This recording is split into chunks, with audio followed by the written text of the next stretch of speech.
हमारे व्यस्त जीवन में ईश्वर की आवाज़। अगर हमें स्वस्थ रहना है तो हमारे लिए संतुलित आहार, संतुलित भोजन बहुत ज़रूरी है। संतुलित आहार नहीं लेते उन्हें दवाई लेनी पड़ती है। हम जो भी खाते हैं वही बन जाते हैं, क्योंकि हमारा शरीर उस भोजन को शरीर व ऊर्जा में रूपांतरित कर देता है। इसीलिए कहा जाता है, जैसा अन्न वैसा मन और जैसी पानी वैसी वाणी। ख्रिस्त के शरीर और रक्त का पर्व रविवार। पहला पाठ निर्गमन ग्रंथ अध्याय 24 पद संख्याएं 3 से 8 तक। दूसरा पाठ इब्रानियों के नाम पत्र अध्याय 9 पद संख्याएं 11 से 15 तक। संत मार्कुस का सुसमाचार अध्याय 14 पद संख्याएं 12 से 16 तथा 22 से 26 तक। कहा जाता है, भूखे व्यक्ति के जीवन में भगवान रोटी के रूप में आते हैं। भूखे के लिए भगवान स्वयं ही रोटी बन जाते हैं। हम अपने चारों ओर कई चीज़ों से घिरे हैं, लेकिन उन्हें हम खा नहीं सकते। हम काम भी करते हैं खाने के लिए, फिर भी हमें तृप्ति नहीं मिलती। आंतरिक रूप से हम भूखे के भूखे, प्यासे के प्यासे ही रह जाते हैं। बेचैनी, खालीपन, सूनापन हमारे अंदर बढ़ता ही जाता है। मदर तेरेसा कहा करती थी, सबसे बड़ी भूख है प्रेम की भूख। और संत योहन सुसमाचार लेखक कहते हैं कि प्रेम ही परमात्मा है। अतः परमात्मा की भूख सबसे बड़ी भूख है। अतः हमारे सांसारिक भूख, प्यास व प्रेम का विकल्प ईश्वर है। इसीलिए ईश्वर ने ईसा को हमें प्रदान किए, जो हमारे लिए जीवन की रोटी बन गए, जिससे हम उन्हें मिस्सा बलिदान में ग्रहण करते हैं, आत्मसात करते हैं और उनसे आंतरिक ऊर्जा प्राप्त करते हैं, उनकी उपस्थिति और संगति में होते हैं। सुसमाचार का मुख्य अंश। उनके भोजन करते समय ईसा ने रोटी ले ली और आशीष की प्रार्थना पढ़ने के बाद उसे तोड़ा और यह कहते हुए शिष्यों को दिया, ले लो, यह मेरा शरीर है। तब उन्होंने प्याला लेकर धन्यवाद की प्रार्थना पढ़ी और उसे शिष्यों को दिया और सब ने उसमें से पिया। ईसा ने उनसे कहा, यह मेरा रक्त है, नवीन विधान का रक्त, जो बहुतों के लिए बहाया जा रहा है। आज के सभी पाठों में बलिदान का जिक्र है।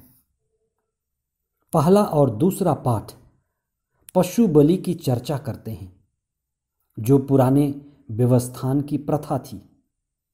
जब जब मनुष्य होश में आता है, जब उसकी चेतना बढ़ती है, तब वह ईश्वर से जुड़ता है और ईश्वर से जुड़े रहना चाहता है। वह स्वयं को बेहतर बनाना चाहता है और ऊपर उठाना चाहता है। सिनाई का विधान इसी का प्रतीक है।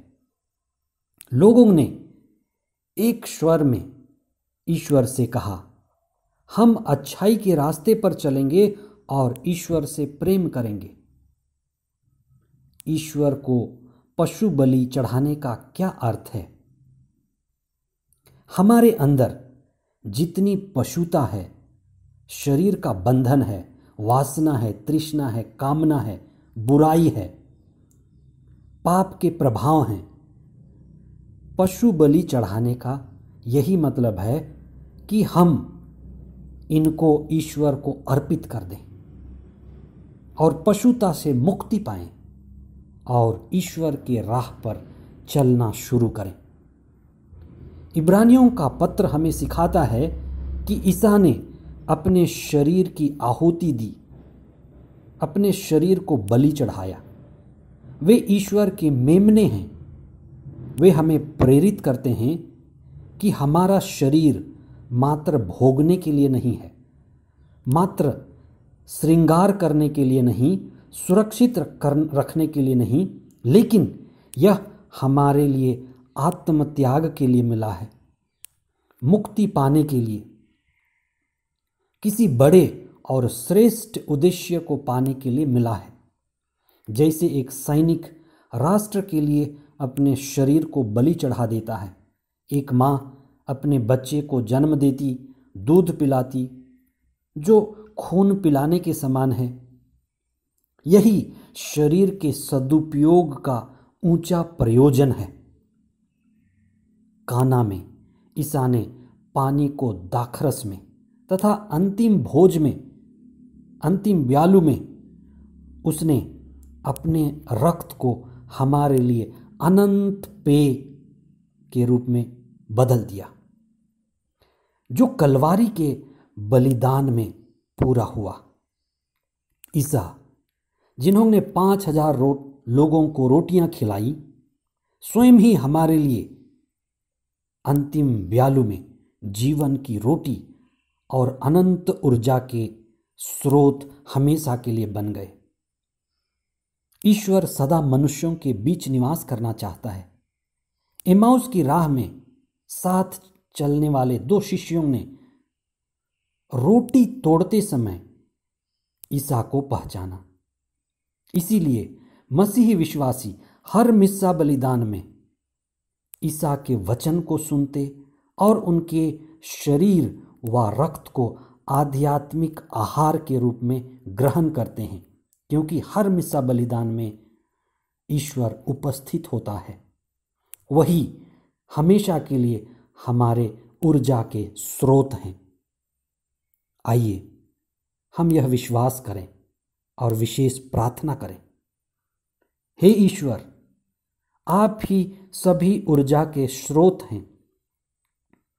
भक्ति, प्रार्थना और मिस्सा बलिदान के द्वारा हम आपसे सदा जुड़ सकें। आपकी उपस्थिति और संगति हमें सदा मिलती रहे।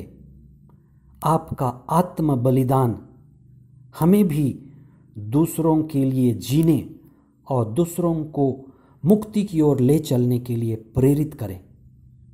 मिस्सा बलिदान में हमारा विश्वास बढ़े और हम प्रभु यीशु के वचन और उनके शरीर और रक्त के द्वारा जीवन, आत्मा और ऊर्जा प्राप्त करें। यह प्रार्थना हम करते हैं हमारे प्रभु ख्रिस्त के द्वारा। आमीन।